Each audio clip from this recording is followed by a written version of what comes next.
दिल्ली में सत्ता अपने नाम करने के बाद बीजेपी की नई नवेली रेखा गुप्ता सरकार कल विपक्ष में आम आदमी पार्टी के साथ पहली टक्कर, पहली भिड़ंत, पहली फेस टू फेस फाइट के लिए तैयार है। सोमवार से शुरू हो रहे दिल्ली विधानसभा के विशेष सत्र से पहले सीएम रेखा गुप्ता ने आज सभी 6 मंत्रियों और विधायकों के साथ बैठक की और बजट सत्र को लेकर अपना होमवर्क पूरा किया। पार्टी का एजेंडा ट्यून करने के लिए वीरेंद्र सचदेवा भी बैठक में थे। 3 दिन का ये सत्र जो हमने इनिशियली शुरू किया है,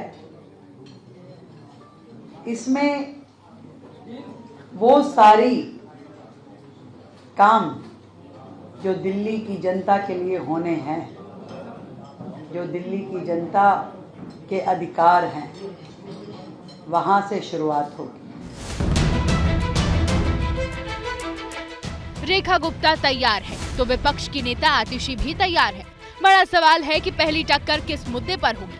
क्या 2500 रुपए की महिला समृद्धि स्कीम पर, जिसका पहली कैबिनेट बैठक में ही प्लान न होने पर आम आदमी पार्टी हमले शुरू भी कर चुकी है।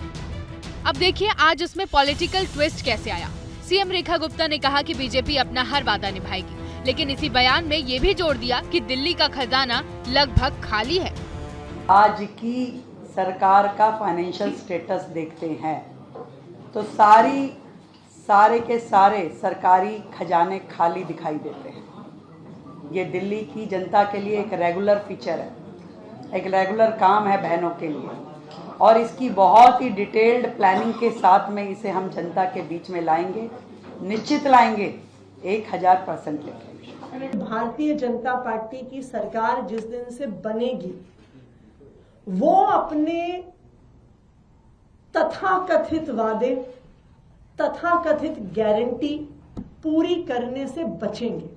नए मुख्यमंत्री की शपथ होने से पहले मैंने दिल्ली के सामने और पूरे देश के सामने दिल्ली के सरकारी खजाने के आंकड़े रख दिए थे।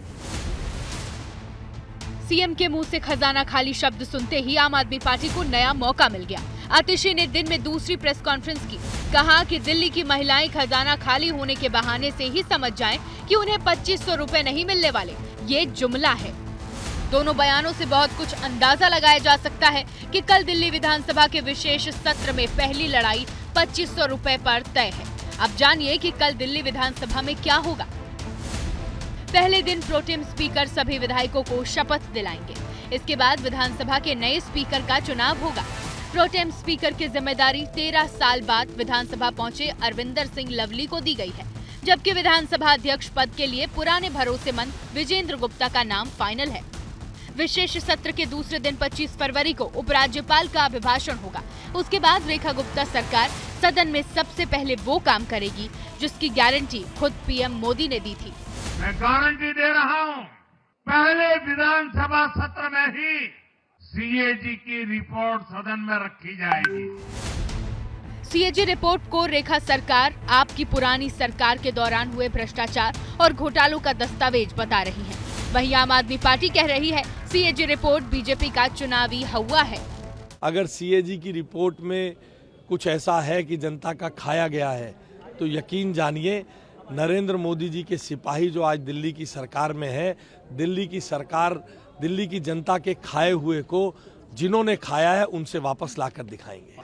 सीएजी रिपोर्ट्स मैंने ही दिल्ली विधानसभा में भेजी है और बिल्कुल हम ये चाहेंगे कि जो भी मसला है, जो भी ये सीएजी रिपोर्ट्स में है, जो भ्रम फैलाया जा रहा है, वो बिल्कुल दिल्ली के लोगों के सामने आए।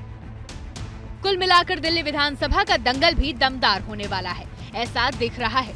बीजेपी के पास पिछले 11 साल का हिसाब चुकाने को बहुत कुछ है, तो आम आदमी पार्टी पहली बार विपक्ष के रोल में है। दिख रहा है कि तैयारी उसकी भी पूरी है। For exclusive and insightful videos, subscribe to our new channel ABP Live Premium.